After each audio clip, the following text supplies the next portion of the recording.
និយាយអំពីកសិកម្មស្តង់ដារដាច់ជោម្សិលមិញខ្ញុំអត់បាននិយាយអំពីលំអិតកសិកម្មទេថតចុះហ្នឹងខ្ញុំនិយាយអំពីការដកដោយមិនឆ្លងកាត់រដ្ឋសភាហើយសាររបស់ខ្ញុំស្របជាមួយនឹងអេរ៉ាមេជាអៀងតែអេរ៉ាមេជាអៀងគាត់និយាយបែបវិទ្យាសាស្ត្រឆោសាកាន់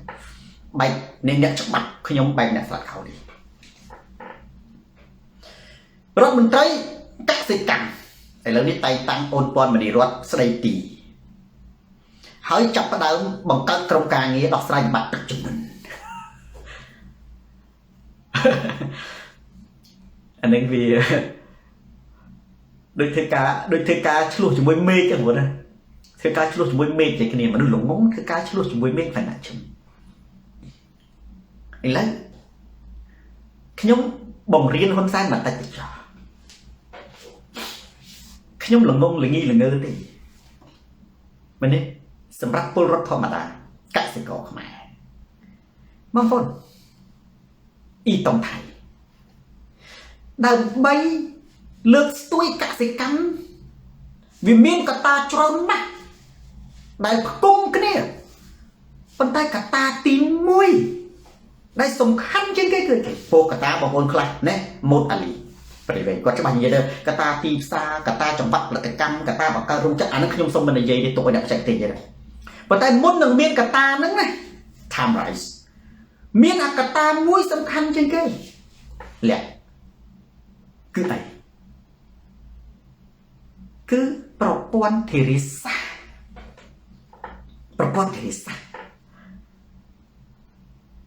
ខ្ញុំសួរបងប្អូននៅក្នុងមើលតើនៅក្នុងប្រទេសកម្ពុជាបច្ចុប្បន្ននេះហ៊ុនសែនមានទស្សនវិស័យមានផែនការយុទ្ធសាស្ត្របង្កើនប្រព័ន្ធធារាសាស្ត្រឲ្យដូចជាសរសៃឈាមសពពេញប្រទេសកម្ពុជាទេហ៊ុនសែនមានកំណត់ថារយៈពេលប្រហែលឆ្នាំ5ឆ្នាំ10ឆ្នាំ15ឆ្នាំ20ឆ្នាំប្រទេសកម្ពុជាត្រូវមានប្រព័ន្ធធារាសាស្ត្រស្រោចស្រពប្រមាណភាគរយទេហ៊ុនសែនគឺអត់បានគិតនឹងតតាំងរឿងនឹងទេគាត់គិតតែពីតតាំងពីអំណាចរបស់ខ្លួនគាត់តែប៉ុណ្ណោះអត់មានប្រយោជន៍អ្វីដល់ជាតិទាំងស្រុងមែនទេដាំជុំអត់មានប្រយោជន៍ជាតិស្រុងឥឡូវបងប្អូនណាឆ្លើយសំណួរខ្ញុំបើសូតារាជាតិនាយករដ្ឋមន្ត្រីឥឡូវខ្ញុំនិយាយតែវិញបងប្អូនវិជាគណៈជនរំលឹកទៀតក្នុងគ្រឿងក្លែងគាត់ថាអញឲ្យតែឃើញហើយនិយាយថាឯងជានាយករដ្ឋមន្ត្រីនឹងអញសោះយះមាត់ខ្ញុំថាណែអាអ្នកឡើងតាមជើងខោឪបានគេសោតមនុស្សដែលចេញពីកូនកសិករដោយហ៊ុនសែនណាហើយទៅជានាយករដ្ឋមន្ត្រីអានឹងគេស្ងោចសរសើរនៅលើលោកនេះណា100លានមានមួយបងណាមិនថា100លានទេថាសឹងតែ100ឆ្នាំមាន1000ឆ្នាំមានមួយណាអញ្ចឹងបើថាមានសូនតារាទៀតបងប្អូនទាំងអីទៅបងប្អូនមិនហេតុរឿងធម្មតាទៅបងប្អូនមើលនៅក្នុងពីដើមរាជវង្សឡើងកាន់អំណាចតតាមតឪមានរឿងជារឿងធម្មតាអាមិនធម្មតាគឺណាកូនកសិករឬក៏កូនអ្នកដាំស្ពៃឡើងទៅស្ដាច់ទៅអាហ្នឹងបានវាអស្ចារ្យឬក៏អ្នកអត់មានអស្ចារ្យទេគិងកុកកើតក្នុងវិមាននេះគ្រាបរិទ្ធិណែឥឡូវបើខ្ញុំជានាយករដ្ឋមន្ត្រីអតិភិបទី1នៅក្នុងកសិកម្មយុវជនអ្វីគេថៃហើយបងប្អូនតាមសន្តានខុសសោះទី1ខ្ញុំនឹងកំណត់ផែនការយុទ្ធសាស្ត្ររយៈពេល10ឆ្នាំពីទីកំពីព្រោះយើងជាមនុស្សមិនអាចជប់អីចេញបានទេហើយខ្ញុំបញ្ជារដ្ឋមន្ត្រីមានសិទ្ធិស្នើបញ្ជាបាននេះរដ្ឋមន្ត្រីមានសិទ្ធិបញ្ជាបានទៅឲ្យរដ្ឋមន្ត្រីក្រសួងកសិកម្មធ្វើផែនការយុទ្ធសាស្ត្រលម្អិតដែលមានផែនទីភូមិសាស្ត្រនិងគម្រោងថវិកាពេលនោះខ្ញុំនឹងកំណត់អតិភិបវិទ្យា official ថាតើគម្រោងថវិកាជាតិគួរចាយទៅលើអីធ្ងន់ជាងគេទៅលើវិស័យអប់រំទៅលើវិស័យកសិកម្មអតិភិបឬក៏ទៅលើវិស័យកំតបប៉ុន្តែហ៊ុនសែនចាយលុយទៅលើវិស័យអំណោយចាយលុយទៅលើវិស័យណាលបែងកាស៊ីណូបង្កើតទីស្រុកខ្មែរចាយលុយទៅលើទិញទឹកចិត្តមនុស្សដើរជួលមនុស្សនៅក្រៅប្រទេសឲ្យទៅទទួល មិនមែនប្រចាំចិត្តទេបងប្អូនស្ដាប់សូនតារាទៅគឺច្បាស់ភ្លឺមកខ្ញុំធ្វើយ៉ាងសូនតារាចេះអ្នកដឹកនាំមកត្រូវការចេះត្រូវការមានយុទ្ធសាស្ត្រត្រូវការដឹកនាំឲ្យចេញជារូបរាងហើយអ្នកដែលកើតជារូបរាងគឺអ្នកបច្ចេកទេសយើងត្រូវតែជ្រើសរើសខ្មែរយើងដែលមានសមត្ថភាពបញ្ចេញសមត្ថភាពច្រើនណាស់គេចង់បញ្ចេញសមត្ថភាពឲ្យយើងធ្វើត្រឹមត្រូវមែនទេលីប៊ុនរីអញ្ចឹងសូនតារាណាបើខ្ញុំជាមន្ត្រីខ្ញុំកំណត់10ឆ្នាំហើយខ្ញុំបានដាក់ផែនការនេះទៅឲ្យរដ្ឋមន្ត្រីកសិកម្មធ្វើផែនការយុទ្ធសាស្ត្រឲ្យច្បាស់គម្រោងចំណាយទៅលើហ្នឹងពេលនោះ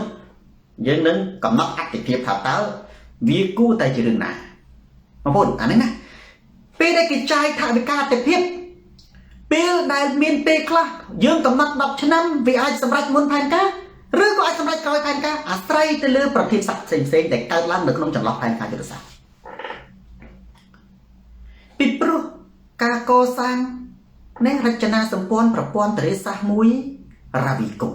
មិនអាចជប់ដូចអីសីបានទេវាត្រូវការចំណាយពេលហេតុអីបានជាសូនតារានិយាយយ៉ាងដូចនេះ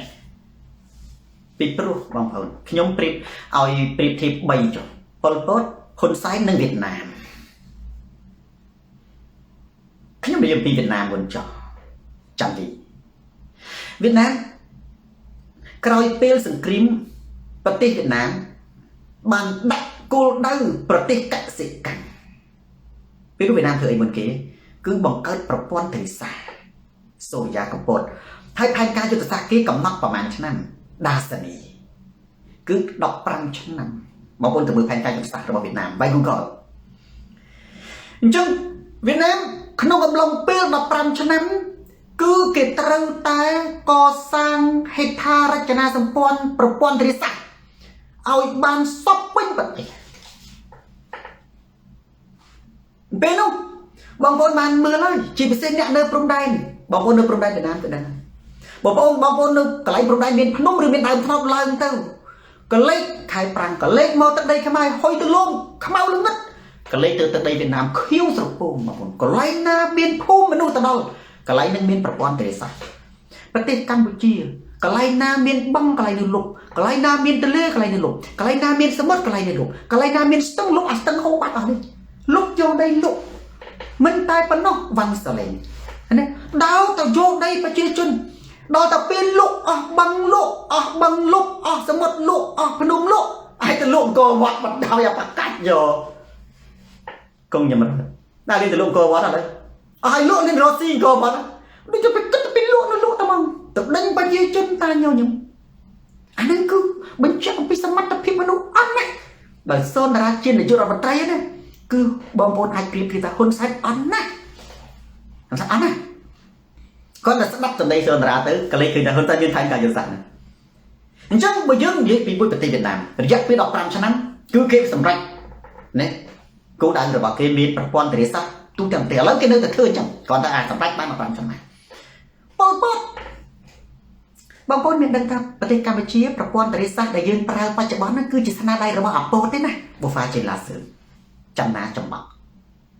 ខុសត្រង់ថាអាពតវាសម្រាប់មនុស្សវាប្រើមនុស្សប៉ុន្តែផែនការយួនណាវា15ឆ្នាំផែនការអាពត6ខែអាពតវាបានដាក់ផែនការថាក្រោយពេលដែលវាកាន់អំណាចត្រូវដាក់ផែនការ6ខែដើម្បីកសាងប្រព័ន្ធធារាសាស្ត្រពេលហ្នឹងវាបានបង្ខំមនុស្សឲ្យទៅធ្វើហើយវាសម្លាប់មនុស្សអាពតវាខុសត្រង់ថាផែនការវាប្រើមនុស្សវាសម្លាប់មនុស្សហើយ6ខែវាទៅមិនរួចទេសក្ការិយា PS វាទៅអត់រួចទេវាខុសតាមហ្នឹងប៉ុន្តែបើយើងពីកំណត់វាល្អជាងហ៊ុនសែនវាមានកំណត់ថាដើម្បីពង្រីកវិស័យកសិកម្មទាំងអាពតទាំងអ៊ីស្រាអែលទាំងប្រទេសយួនគេបានគិតទៅលើប្រព័ន្ធធារាសាស្ត្រមុនហេដ្ឋារចនាសម្ព័ន្ធធារាសាស្ត្រមុនហ៊ុនសែនអត់ដឹងខ្យល់អីសោះបងប្អូនស្ដាប់សូនតារាទៅគឺឃើញកាពិមក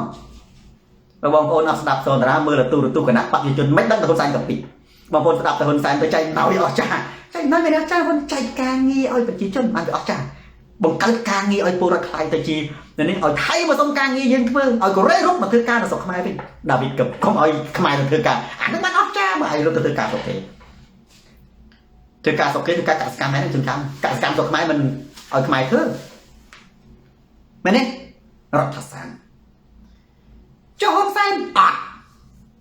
ឥឡូវនៅក្នុងប្រទេសកម្ពុជាបច្ចុប្បន្ននេះក្នុងក្រោមរបបដឹកនាំរបស់ហ៊ុនសែនតើប្រទេសកម្ពុជាបានកសាងប្រព័ន្ធធារាសាស្ត្រប្រមាណរបស់ដែលអាពតបានធ្វើមកដែលជាកេរដំណែលអាពតយើងនិយាយសម្រាប់យើងមិននិយាយប៉ុន្តែក្រោយវាសម្រាប់អាកេរដំណែលស្រោចស្រពទៅក្នុងកសកម្មហ៊ុនសែនបានទៅបំផ្លាញប្រព័ន្ធធារាសាស្ត្រអាពតប្រទេសកម្ពុជាណាសំតែកសិកម្មមាន EBA មានកំណើនប្រជាជនសំណាស់តែកើនប្រព័ន្ធធារាសាស្ត្របែរទៅជាលុបបងលុបស្ទង់លុបសមុទ្ររហូតចង់ទៅលុបបរៃអង្គរទៀតហាក់និយាយលេងតែចេះគ្រីស្ទែនអានេះអានឹងវាមិនអត់ចេះធ្វើនយោបាយអត់ហើយទៅដករដ្ឋមន្ត្រីកសិកម្មទៅដាក់ថ្មីធ្វើឲ្យបានមួយឆ្នាំត្រូវមានផែនការច្បាស់លាស់5ឆ្នាំ10ឆ្នាំបើខ្លួនអស់អំណាចត្រូវបកគលផែនការទៅឲ្យអ្នកក្រោយណែអ្នកដែលគណៈបដិកម្មអំណាចក្រោយគេយកអាទៅសិក្សាគេជួសជុល